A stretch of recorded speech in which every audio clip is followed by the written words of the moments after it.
Hello friends, आपके साथ share कर रही हूँ बहुत ही इम्पॉर्टेंट वीडियो।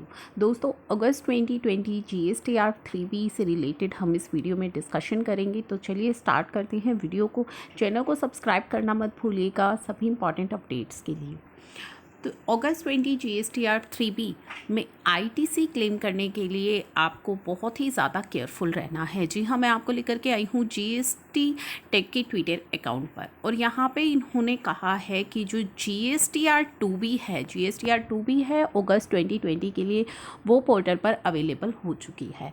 अब यहाँ पे जो सबसे बड़ा सवाल आ रहा है दोस्तों, सबसे ज़्यादा कन्फ्यूजन जो क्रिएट हो रही है कि क्या हम जो अपनी GSTR 3B में ITC क्लेम करें वो 2A के बेसिस पर क्लेम करें या फिर हम 2B के बेसिस पर क्लेम करें। तो यहाँ पे कुछ इंपॉर्टेंट ट्वीट्स उन्होंने किए हैं जो मैं आपके साथ शेयर करूँगी। तो यहाँ पे उन्होंने कहा है, should I use GSTR 2B और GSTR 2A नाउ, जो कि काफ़ी ज़्यादा कन्फ्यूजन वाला सवाल जो है बन गया है। तो उस पर इन्होंने कहा है, अनलाइक GSTR 2A विच में changes over a period of time on account of late GSTR 1 filing और अमेंडमेंट्स। GSTR 2A जो है हमारी वो चेंज होती रहती है ऑन द बेसिस ऑफ जब भी आपकी GSTR 1 फाइल होती है, चाहे वो लेट हो रही है या उसमें कुछ अमेंडमेंट हो रही हैं, तो हमारी जो 2A है उस बेसिस पर चेंज होती रहती है। GSTR 2B will remain the same, लेकिन GSTR 2B जो है वो सेम रहती है, वो फ्रीज हो जाती है, वो स्टैटिक रहती है, उसमें चेंजेस नहीं होते। Since it is generated on the basis of GSTR 1 filed between the two specific dates. तो जो हमारी GSTR 2B है वो हमारी चेंज नहीं होती है। जो भी GSTR 1 हमारे सप्लायर ने फ़ाइल की है, उन दो डेट्स के बीच जो दो कट ऑफ डेट्स दी गई हैं उनके बीच जो उसने अपनी GSTR 1 फाइल की है, उसके बेसिस पर हमारी GSTR 2B जो है वो जनरेट होती है।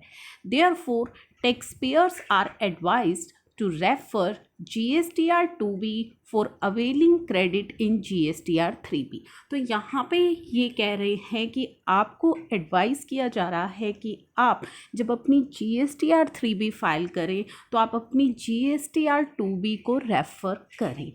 तो दोस्तों, आप इस ट्वीट में क्लियरली देख पा रहे हैं कि इन्होंने आपको एडवाइस की है कि जब आप अपनी GSTR 3B को फाइल करें तो आप अपना ITC किस बेसिस पर लें, आप अपना ITC GSTR 2B के बेसिस पर लें।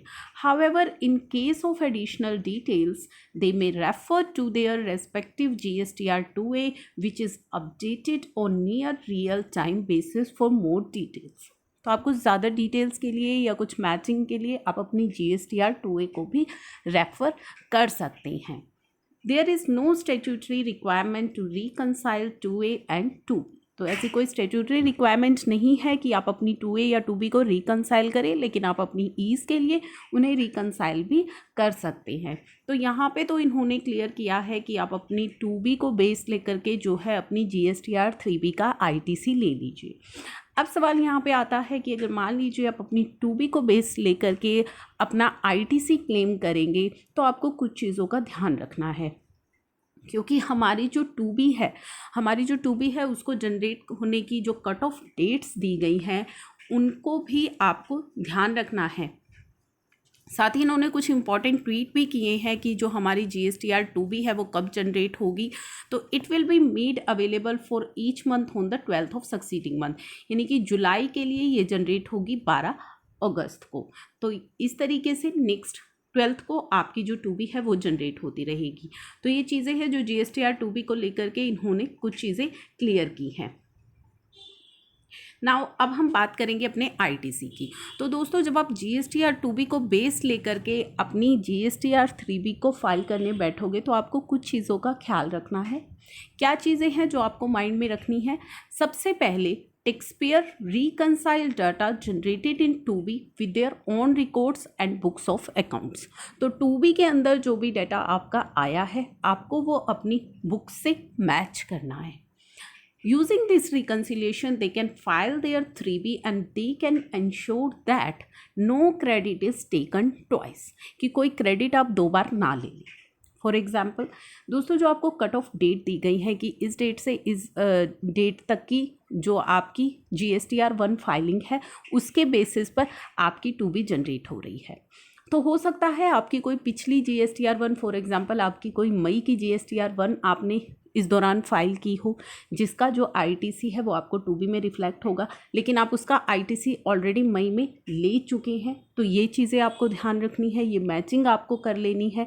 मान लीजिए जो आपकी कट ऑफ डेट्स हैं उनके बीच में आपने जो GSTR 1 फाइल की है किसी प्रीवियस पीरियड की फाइल कर दी है, तो उस प्रीवियस पीरियड का ITC हो सकता है आप उस प्रीवियस पीरियड में ले चुके हों।